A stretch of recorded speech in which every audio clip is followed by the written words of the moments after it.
Hey guys, it's Mark here from ETF Tracker, and we're just going through the list of the different ETFs that people have been requesting. So the first one that came up as a request, which was on Instagram, was IVV, and that was requested by Charbel. So we're going to take a look at that one now. So I am just going to share my screen. So what you can see here is the ETF Tracker app. I'll just zoom in a little bit. I'm on a wide screen here, but yeah, you can either look at it like this, or you can either embed it in the page or look at it in full screen view. So let's go to the ETF Snapshots, okay? And as that loads up, we are going to be looking at IVV. So it's an S&P 500 type ETF. So we can type it in here. We track all of the current listed ETFs and even some of the delisted ETFs that came out from the ASX and Chi-X over the last 5 years. And that is also going back to 2017. So if there's data going further back than that, we are still on the hunt for that information. So we can see here IVV, provider is iShares. It's in the equity global category.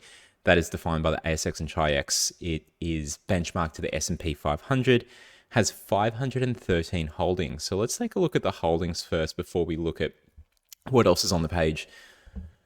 And we can see here that the average holdings weight is 0.2% across all of those 513 ETFs. Sorry, 513 holdings.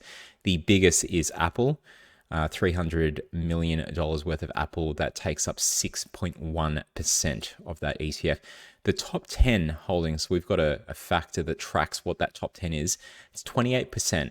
So is that high? Is that low? Well, I can tell you that the top 10 on average across all of the Aussie ETFs that we track, so there's currently 180 or so, is I think it's 47% or so. And we can see that there's another section in the holdings tool that we've got here as well, where we can see that.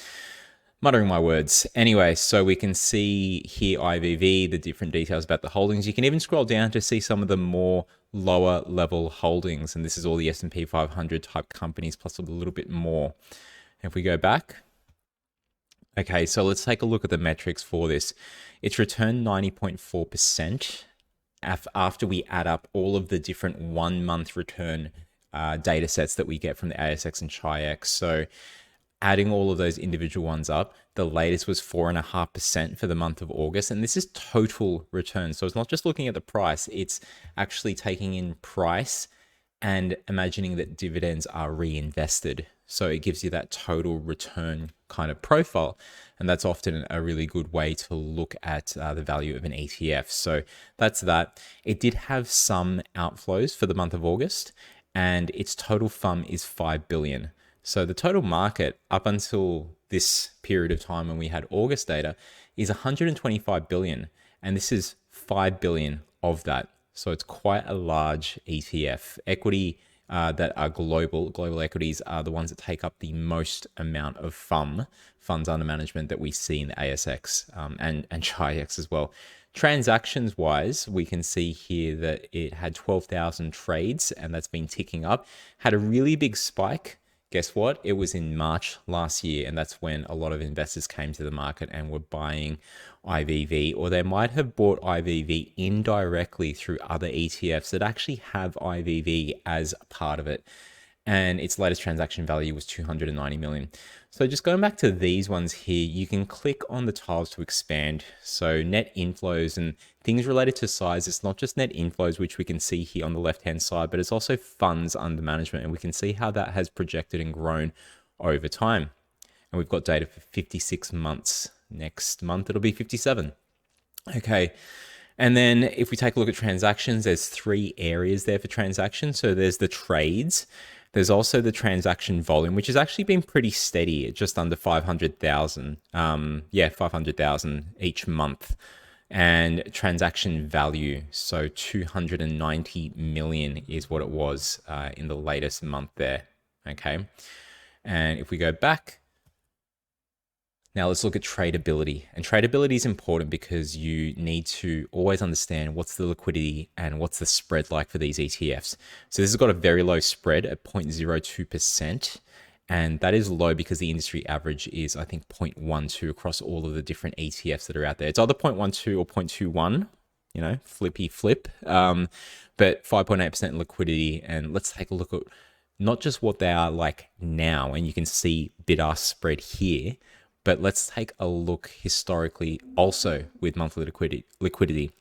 And we can see the levels that it's at right now is kind of in line, a little bit above where it's been historically, okay? And then finally, let's take a look at distribution yield.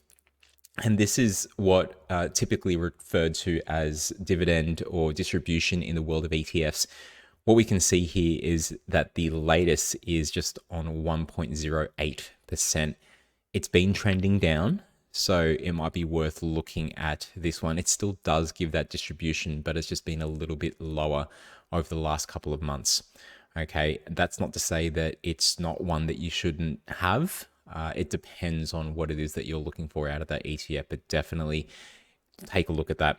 And it's got a very low cost for this passive one, so 0.04% when you consider that the industry average across all Aussie ETFs is around 0.5%. We've also got links here to the fund website. Okay, so if we click on that, it will go to the iShares page for IVV. We also got the Google Finance page as well. So if you wanted to compare how this looks versus its peers, Google does a really good job of showing you, well, okay, you're looking at iShares S&P 500 here. You might also want to look at these related ones here. So I can simply click on them and add a few of these at a time. Okay, so we've got 4 there. You can do a maximum of 5. I like to look at the last 6 months or so, but you've got the other scales here as well. Okay, so yeah, that is a quick review of IVV. And if you're interested in this and more, please do like, share, and subscribe. Cheers.